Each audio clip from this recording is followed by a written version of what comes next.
Next ਬੇਟਾ 14th part ਜਿਹੜਾ ਵਾ ਸਾਡੇ ਕੋਲ 14ਵੇਂ ਪਾਰਟ ਦੇ ਵਿੱਚ ਵੀ ਸੇਮ ਆਪਾਂ ਉਸੇ ਵੇ ਦੇ ਨਾਲ ਹੀ ਸੋਲਵ ਕਰਕੇ ਪੁਆਇੰਟ ਆਫ ਡਿਸਕੰਟੀਨਿਊਟੀ ਮਤਲਬ ਇੱਥੇ ਉਹਨਾਂ ਨੇ ਕਿਹਾ discuss the continuity of the function.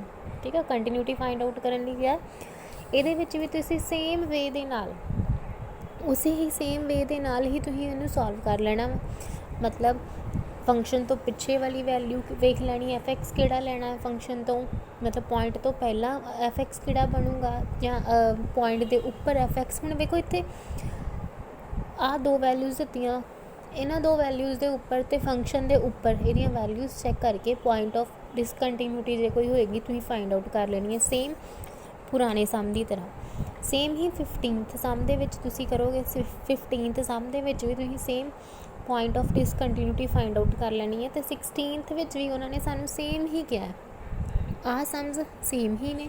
ਮੈਂ ਸਭ ਤੋਂ ਪਹਿਲੇ ਤੁਹਾਨੂੰ ਮੋਡੂਲਸ ਦੇ ਬਾਰੇ ਆਹ ਵਾਲਾ ਸਮ ਆਪਾਂ ਡਿਸਕਸ ਕਰਾਂਗੇ ਕਿ ਮੋਡੂਲਸ ਫੰਕਸ਼ਨ ਜਿਹੜਾ ਵਾ ਉਹ ਕਿਸ ਤਰ੍ਹਾਂ ਸੋਲਵ ਕਰੀਦਾ। ਇਸ ਸਮ ਨੂੰ 16th ਦੇ 4th ਸਮ ਨੂੰ ਆਪਾਂ ਡਿਸਕਸ ਕਰਨ ਜਾ ਰਹੇ ਹਾਂ। ਉਹਦੇ ਵਿੱਚ ਉਹਨੂੰ ਕਰਨ ਤੋਂ ਪਹਿਲੇ 16th ਦੇ 4th ਸਮ ਨੂੰ ਕਰਨ ਤੋਂ ਪਹਿਲਾਂ ਮੈਂ ਤੁਹਾਨੂੰ ਮੋਡ ਦੀ ਇੱਕ ਪ੍ਰੋਪਰਟੀ ਦੱਸਣਾ ਚਾਹੁੰਦੀ ਹਾਂ ਕਿ ਮੋਡ ਫੰਕਸ਼ਨ ਜਿਹੜਾ ਵਾ ਉਹ ਕਿੱਦਾਂ ਵੇਰੀ ਕਰਦਾ ਹੈ, ਕੀ ਉਹਦੀਆਂ ਵੈਲਿਊਜ਼ ਹੁੰਦੀਆਂ। ਠੀਕ ਆ, ਇਹ ਜਿਹੜੀ ਮੈਂ ਹੁਣ ਟਰਮ ਮੋਡ ਦੇ ਬਾਰੇ ਤੁਹਾਨੂੰ ਦੱਸਣ ਜਾ ਰਹੀ ਹਾਂ, ਪਲੀਜ਼ ਇਹਨੂੰ ਆਪਣੇ ਦਿਮਾਗ 'ਚ ਪੱਕੀ ਤਰੀਕੇ ਨਾਲ ਫਿਕਸ ਕਰ ਲਓ ਕਿਉਂਕਿ ਇਹ ਕਾਫੀ ਇੰਪੋਰਟੈਂਟ ਆ। ਠੀਕ ਆ, ਹੁਣ ਕੀ ਆ ਕਿ mode of x the values ਆ। ਮੋਡ ਆਫ ਐਕਸ ਦੀਆਂ ਹਮੇਸ਼ਾ ਯਾਦ ਰੱਖਿਓ ਦੋ ਵੈਲਿਊਜ਼ ਹੁੰਦੀਆਂ ਜੀ।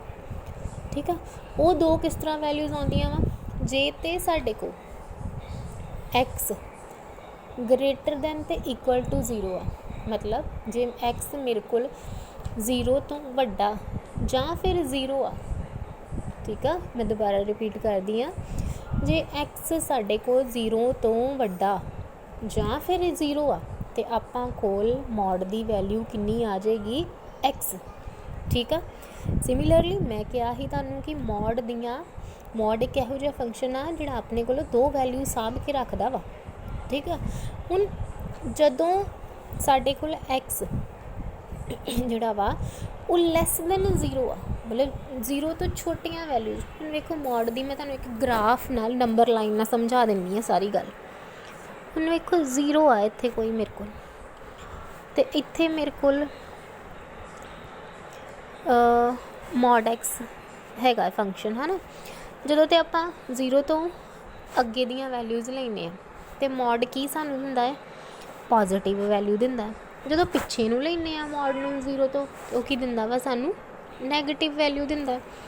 ਹੁਣ ਨੈਕਸਟ ਸਮ ਆਪਾਂ ਇਸੇ ਬੇਸ 'ਤੇ ਹੀ ਕਰਾਂਗੇ, ਇਸ ਪ੍ਰੋਪਰਟੀ ਨੂੰ ਯੂਜ਼ ਕਰਦੇ ਹੋਏ। ਹੁਣ ਨੈਕਸਟ ਸਮ ਆ ਸਾਡੇ ਕੋਲ 16th ਦਾ 4th ਸਮ, ਜਿਹਦੇ ਵਿੱਚ ਸਾਡੇ ਕੋਲ ਕੀ ਆ, ਐਫ ਐਕਸ ਇਕੁਅਲ ਦਿੱਤਾ ਹੋਇਆ ਐਕਸ ਅਪੋਨ ਮੋਡ ਐਕਸ। ਕਦੋਂ ਵੈਲਿਊ ਆ, ਜਦੋਂ ਇਫ ਐਕਸ ਲੈਸ ਦੈਨ ਹੈਗਾ 0, ਅਤੇ -1 ਕਦੋਂ ਆ ਵੈਲਿਊ, ਜਦੋਂ ਐਕਸ ਕੀ ਹੈ ਸਾਡੇ ਕੋਲ greater than and equals to 0। ਉਹਨਾਂ ਨੇ ਕਿਹਾ ਹੈ find point of point of discontinuity. Same ਉਹੀ ਪੁਰਾਣੇ ਵਾਲਾ ਕੰਮ ਕਰਨਾ ਜਿਹੜਾ ਆਪਾਂ ਪਿੱਛੇ ਕਰ ਚੁੱਕੇ ਹਾਂ ਹੁਣੇ ਪਿਛਲੇ ਸਮਸ ਦੇ ਵਿੱਚ, ਪੁਆਇੰਟ ਆਫ ਡਿਸਕੰਟੀਨਿਊਟੀ। ਹੁਣ ਮੈਂ ਕੇਸਿਸ ਬਣਾ ਲਏ, ਸੇਮ ਵੇ ਨਾਲ ਕੇਸਿਸ ਬਣਾ ਲਏ ਕਿ ਲਿਮਿਟ ਮੈਨੂੰ 0 ਦਿੱਤੀ ਹੈ, 0 ਤੋਂ ਅੱਗੇ, 0 ਤੋਂ ਪਿੱਛੇ ਐਂਡ 0 ਦੇ ਉੱਪਰ ਇਸ ਫੰਕਸ਼ਨ ਦੀ ਮੈਂ ਵੈਲਿਊ ਫਾਈਂਡ ਆਊਟ ਕਰ ਲੈਣੀ ਹੈ।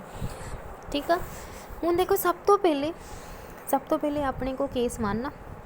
ਕੇਸ 1 ਦੇ ਵਿੱਚ ਕੀ ਆ ਕਿ ਜਦੋਂ ਸੀ ਲੈਸ ਦੈਨ ਹੈਗਾ ਹੈ 0, ਸੀ ਲੈਸ ਦੈਨ ਹੈਗਾ 0 ਅਤੇ ਸਾਡੇ ਕੋਲ ਫੰਕਸ਼ਨ ਆਹ ਵਾਲਾ ਕੀ ਆ ਜਾਏਗਾ, c less than 0 limit x approaches to c f of x limit f of x ਦੀ ਵੈਲਿਊ ਮੇਰੇ ਕੋਲ ਕੀ ਆ, ਮੇਰੇ ਕੋਲ ਐਫ ਆਫ ਐਕਸ ਆ, ਐਕਸ ਅਪੋਨ ਮੋਡ ਐਕਸ। ਹੁਣ ਇੱਥੇ ਪ੍ਰੋਬਲਮ ਕ੍ਰੀਏਟ ਕਰਦਾ ਹੈ ਮੋਡ ਐਕਸ। ਹੁਣ ਤੁਸੀਂ ਵੇਖੋ ਇੱਥੇ ਆਪਣੇ ਕੋਲ ਆ ਸੀ ਲੈਸ ਦੈਨ 0, ਮਤਲਬ ਦਿਮਾਗ 'ਚ ਰੱਖਣਾ ਹੋਵੇ ਨਾ ਇਸ ਚੀਜ਼ ਨੂੰ। ਦੇਖੋ ਜਦੋਂ ਗ੍ਰੇਟਰ ਦੈਨ, ਜਦੋਂ ਸਾਡੇ ਕੋਲ 0 ਵੱਡਾ ਵਾ, ਇੱਥੇ ਇਹ ਚੀਜ਼ ਆਹੀ ਰਿਪਰਜੈਂਟ ਕਰਦੀ ਪਈ ਆ ਕਿ ਆਪਣੇ ਕੋਲ ਕੀ 0 ਵੱਡਾ ਵਾ। ਜਦੋਂ 0 ਵੱਡਾ ਹੈ ਨਾ, ਬਸ ਦਿਮਾਗ 'ਚ ਇੱਕ ਗੱਲ ਰੱਖਿਓ ਕਿ ਮੋਡ ਹਮੇਸ਼ਾ ਨੈਗੇਟਿਵ ਹੋਊਗਾ। ਜਦਕਿ ਮੋਡ ਜਦੋਂ ਬ੍ਰੇਕ ਹੋਊਗਾ ਉਦੋਂ ਇਹ ਨੈਗੇਟਿਵ ਵੈਲਿਊ ਦਊਗਾ। ਪੁਰਾਣੀਆਂ ਛੋਟੀਆਂ ਕਲਾਸਿਸ 'ਚ ਤੁਸੀਂ ਇਹ ਕੰਸੈਪਟ ਪੜ੍ਹਿਆ ਹੋਣਾ ਵਾ +1 'ਚ भी तुसीं ये किते पढ़िया होगा, +2 च भी शायद मैं किते कंसैप्ट तुहानूं दस चुकी होंगी कि मॉड हमेशा पॉजिटिव वैल्यू दिंदा, ठीक है। मॉड दी हमेशा पॉजिटिव वैल्यू हुंदी है, पर जिहड़ी आ चीज़ आ कि जदों सानूं आ लिमिट्स मॉड दियां दित्तियां होणियां, इत्थे फिर थोड़ियां वैल्यूज़ अपने को वेरी कर जांदियां कि जदों एक्स जिहड़ा वा 0 तो छोटा वा, एक्स जिहड़ा 0 तो छोटा वा, तो मॉड हमेशा नैगेटिव च ओपन होऊगा, मतलब मॉड ऑफ एक्स किहदे इक्वल आ जाऊगा -x दे, ते जदों एक्स साडे को ग्रेटर दैन है तो साडे को ये किच आ जाऊगा पॉजिटिव च। हुण देखो इत्थे -x आ गया, कटिंग कीती -1 आ गया। आलसो वही सेम प्रोसैस अपना छोटियां क्लासां वाला, एक नवां कंसैप्ट जिहड़ा आपां +2 च सिੱਖਿਆ, एक पुराना कंसैप्ट जिहड़ा आपां 10th तो पहलां वालियां क्लासिस दे विच सीख के आए हैं, दोवें यूज़ किए, दोनों वैल्यू सेम आ गई।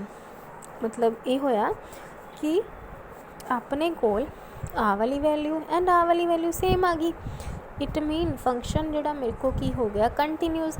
कदों कंटीन्यूज़ होया? इस इंटरवल इस वैल्यू ते किन्ना वैल्यूज़ ते जदों एक्स छोटा हैगा 0 तो। हुण नैक्सट अपने कोल आ केस 2 च आपां की लै लिया कि जदों सी साडे को की आ ग्रेटर दैन 0, सी मेरे कोल की है ग्रेटर दैन 0, जदों सी वड्डा है 0 तो मॉड जदों ब्रेक करांगे, हुण एफ मेरे कोल इस केस च इहो ही रहूगा, ठीक है। मैं एक गल ध्यान च रखियो कि आ जिहड़ी अपनी चीज़ आ ये अपना आंसर रिप्रजेंट करती पई है, ठीक है। ये चीज़ अपनी आंसर रिप्रजेंट करती पई, ना कि कोई फंक्शन नूं रिप्रजेंट कर रही है। हुण सी ग्रेटर दैन 0, हुण limit x approaches to c, f(x) लिखांगे, f(x) की वैल्यू फिल कर दी। हुण मॉड फंक्शन आ, प्रॉब्लम क्रिएट करनी है, दिमाग च ध्यान रखना वा आपां कि मॉड जदों 0 तो वड्डी वैल्यू लऊगा बेचारा पॉजिटिव हो के सानू अपनी वैल्यू देऊगा। कटिंग की 1 आ गया, इट मीन यदी वैल्यू साडे को की आ गई सॉल्व करके 1। सिमिलरली फंक्शन दे उपर छोटियां क्लासिस वाला कंसैप्ट, 12th वाला कंसैप्ट एंड 10th तो पिछे वालियां क्लासिस वाला कंसैप्ट दोनों इक्वल आ गए। इट मीन जदों सी साडे को ग्रेटर दैन 0 तो फंक्शन की वैल्यू कंटीन्यूज़ आ रही है, मतलब आ दोवें मतलब की आ गया साडे को कि आ ते आ दोनों चीज़ां इक्वल हो गई ना, इक्वल हो गया मेरे को ये दोनों। इट मीन फंक्शन की आ जाएगा कंटीन्यूज़। सिमिलरली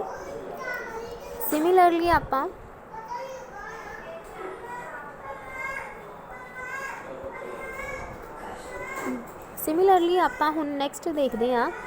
नैक्सट जदों को अपने को सी जिहड़ा वा, नैक्सट जदों साडे को सी, हुण नैक्सट केस 3 लै लैंदे। केस 3 दे विच साडे को की आ कि जदों सी दी वैल्यू इक्वल्स टू 0 लै रहे हैं, जदों सी 0 आ फिर सी नैगेटिव ते चैक करांगे एंड सी पॉजिटिव ते चैक करांगे। सी नैगेटिव पॉजिटिव मैं तुहानूं पहले भी दस चुकी हाँ कि आपां लैफ्ट राइट लिमिट नूं नहीं काउंट करना, आपां फंक्शनन वेखना वा कि जदों साडी सी जिहड़ा वा मतलब लिमिट साडी नैगेटिव आ, आपां f(x) किहड़ा चूज़ करना वा, जदों लिमिट पॉजिटिव आ f(x) किहड़ा चूज़ करना। सेम वे दे नाल सॉल्व किया, उही मॉडलस वाली इत्थे भी प्रॉपर्टी लाई एंड नीचे भी सेम प्रॉपर्टी लाई। लाउन तो बाद आपां सॉल्व किया तो ये दोवें की आ गए -1 इहदा आंसर आ गया, -1 ही इहदा आंसर आ गया, दोवें की आ गए इक्वल। इट मीन फंक्शन जिहड़ा वा साडे को कंटीन्यूज़ हो गया अपनियां सारियां डोमेन्स दे विच, ठीक है। फंक्शन मेरे को की आ गया कंटीन्यूज़, अपनियां सारियां डोमेन्स दे विच फंक्शन की हो गया साडे को कंटीन्यूज़।